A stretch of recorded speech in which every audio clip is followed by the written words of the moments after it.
بسم اللہ الرحمن الرحیم۔ السلام علیکم ورحمۃ اللہ وبرکاتہ۔ آئی ایس بولتے حقائق کے ساتھ میں ہوں آپ کا دوست محمد بشارت۔ امریکہ سپر پاور کیسے بنا؟ آئی ایم ایف اور ورلڈ بینک کب، کیسے اور کیوں وجود میں آئے اور ان کا طریقہ کار کیا ہے؟ شرح مبادلہ کا اصول کیا ہے؟ عالمی سطح پر کرنسیوں کی قیمت ڈالر میں کیوں بیان کی جاتی ہے؟ کرنسیوں کے پیچھے ڈالر کیوں ہے؟ ڈالر کے سستا اور مہنگا ہونے سے ہمارے روپے کی ویلیو کیوں گھٹتی بڑھتی ہے؟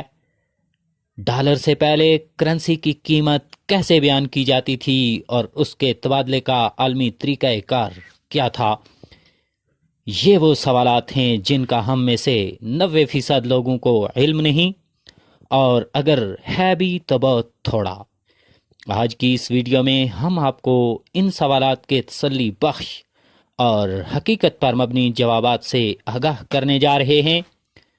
ہم شروع کرتے ہیں ڈالر سے قبل دنیا میں شرح مبادلہ کا کون سا نظام رائج تھا؟ سامعین ذی وقار، پہلی جنگ عظیم 1914 تک دنیا میں طلائی نظام رائج تھا، یعنی مین چیز ہوتی تھی سونا، اور کسی بھی ملک کی کرنسی اسی سونے کی نمائندگی کرتی تھی جو اس ملک کے پاس ہوتا تھا۔ ہر ملک یہ طے کرتا تھا کہ 1 روپے کے کرنسی نوٹ پر کتنا سونا ادا کیا جائے گا، یعنی ایک آدمی اگر 1 روپے کا سونا بینک سے لینا چاہے تو اسے کتنا سونا ملے گا۔ پھر ایک وقت وہ آیا جب دنیا کی 2 بڑی طاقتیں برطانیہ اور جرمنی نے دنیا کو ایک عظیم جنگ میں جھونک دیا، جس کے نتیجے میں بہت سے ممالک کی مالی حالت خراب ہونا شروع ہو گئی۔ دنیا کی مارکیٹیں کساد بازاری کا شکار ہوئیں اور بالآخر 1930 میں تمام ممالک نے کرنسی نوٹوں کے بدلے سونا دینا بند کر دیا، مگر امریکہ واحد ملک تھا جو اس وقت بھی مالی لحاظ سے مستحکم تھا اور اس کے پاس سونے کے کافی ذخائر موجود تھے، لہٰذا اس نے اعلان کر دیا کہ ہم کرنسی نوٹ کے بدلے سونا دینے کو تیار ہیں۔ اب جب کہ ایک طرف ساری دنیا نے کرنسی کے بدلے سونا دینے سے انکار کر دیا، تو وہاں امریکہ نے پوری دنیا کو گھٹنوں پر جھکانے کے لیے یہ اعلان کر دیا کہ ہم سونا دیں گے۔ یوں امریکہ پوری دنیا میں سپر پاور ٹھہرا۔ لہٰذا 1944 میں امریکہ کے ایک شہر بریٹن ووڈز میں مختلف ممالک کے مابین ایک کانفرنس کا انعقاد کیا گیا، جس کو بریٹن ووڈز کانفرنس کا نام دیا گیا۔ اس کانفرنس کا مقصد عالمی تجارت و سرمایہ کاری کو فروغ دینا اور نیا عالمی نظام زر یعنی شرح مبادلہ کا تعین کرنا تھا، تاکہ طلائی نظام زر کی خرابیوں سے بچا جا سکے۔ اس کانفرنس کا لب لباب یہ ہے کہ اس میں اولاً 3 ادارے قائم کرنے کی تجویز منظور ہوئی۔ پہلا ادارہ ہے ITO یعنی انٹرنیشنل ٹریڈ آرگنائزیشن، جسے اردو میں بین الاقوامی تجارتی تنظیم کہا جاتا ہے۔ دوسرا ادارہ IMF ہے، یعنی انٹرنیشنل مانیٹری فنڈ، جسے اردو میں عالمی مالیاتی فنڈ بھی کہا جاتا ہے۔ اور تیسرا ادارہ ہے ورلڈ بینک، جسے ابتدا میں IBRD یعنی international bank for reconstruction and development کہا جاتا تھا۔ بعد ازاں آسانی کے لیے اس کو ورلڈ بینک کا نام دیا گیا، جسے اردو میں عالمی بینک کہا جاتا ہے۔ اب ہم ترتیب وار ان اداروں کے قیام کا مقصد اور طریقہ کار سمجھتے ہیں۔ ITO، اس ادارے کا مقصد بین الاقوامی تجارت کو فروغ دینا تھا۔ اس سے پہلے دنیا میں یہ نظریہ رائج تھا کہ ہر ملک اپنی سرمایہ کاری کے لیے سونا بڑھائے، اپنی برآمدات کو فروغ دے اور درآمدات میں رکاوٹیں ڈالے۔ اس نظام کو مرکنٹائلزم کہا جاتا تھا۔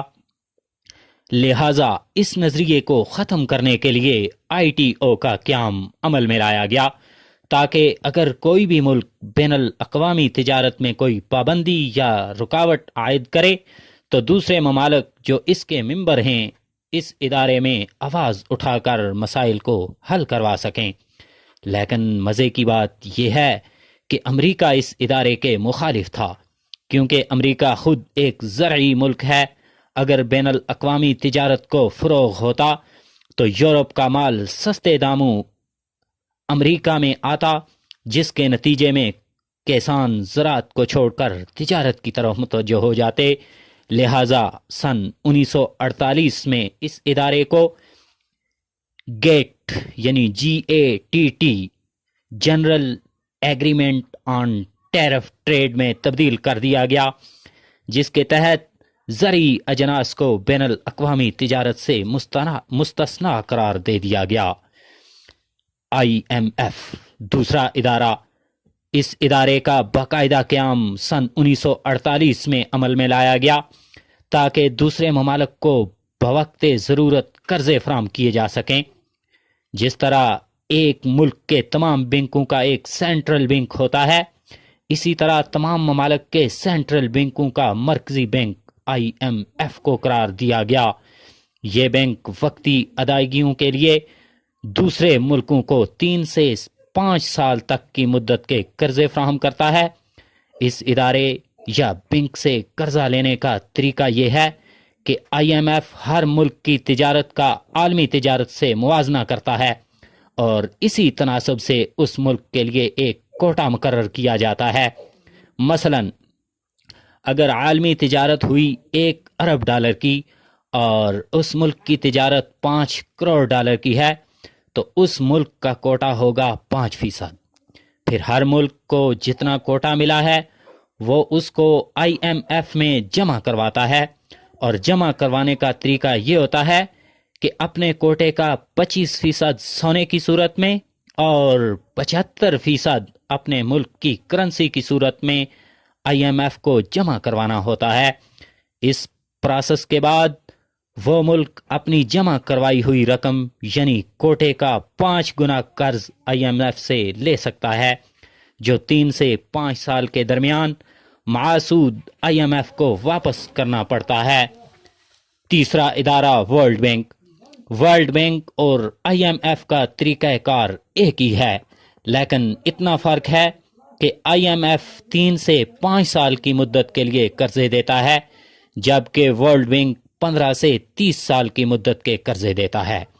یہ تو تھی ان اداروں کی تفصیل جو بریٹن ووڈز کانفرنس میں طے پائے۔ اب جانتے ہیں کہ اس کانفرنس میں کرنسیوں کے تبادلے کا کیا نظام طے پایا، ساری کرنسیوں کے پیچھے ڈالر کا کیا راز ہے۔ اس کانفرنس میں کرنسیوں کے تبادلے کا جو نظام طے پایا اسے Britain woods system of exchange rate کہا جاتا ہے۔ اس نظام کا خلاصہ یہ ہے کہ آپ نے یہ جان لیا کہ جب ہر ملک نے کرنسی کے بدلے سونا دینے سے انکار کر دیا تو وہ کرنسیاں اب سونے سے منسلک بھی نہ رہیں، لیکن امریکہ ڈالر کے بدلے سونا دینے کو تیار تھا، لہٰذا ڈالر بدستور سونے سے منسلک رہا جو کہ اصل زر ہے۔ یوں اس کانفرنس میں ڈالر سونے سے اور دوسری کرنسیاں ڈالر سے منسلک ہو گئیں، یعنی پہلے ہر کرنسی کی قیمت سونے سے بیان کی جاتی تھی، اس کے بعد سے ہر کرنسی کی قیمت ڈالر سے بیان کی جانے لگی۔ تو پہلے جیسے سونے کی قیمت کرنسیوں پر اثر ڈالتی تھی، آج ڈالر کی قیمت نے اس کی جگہ لے لی۔ تو یوں ساری دنیا کی معیشت سمٹ کر امریکہ سرکار کے پاس چلی گئی۔ امید ہے اس وضاحت سے آپ کافی حد تک IMF، ورلڈ بینک اور ڈالر کی کہانی سمجھ گئے ہوں گے۔ اگر آپ ہمارے چینل پر نئے ہیں تو برائے مہربانی ہمارا چینل IS بولتے حقائق سبسکرائب کیجئے۔ دیجئے اپنے میزبان محمد بشارت کو اجازت۔ اللہ نگہبان۔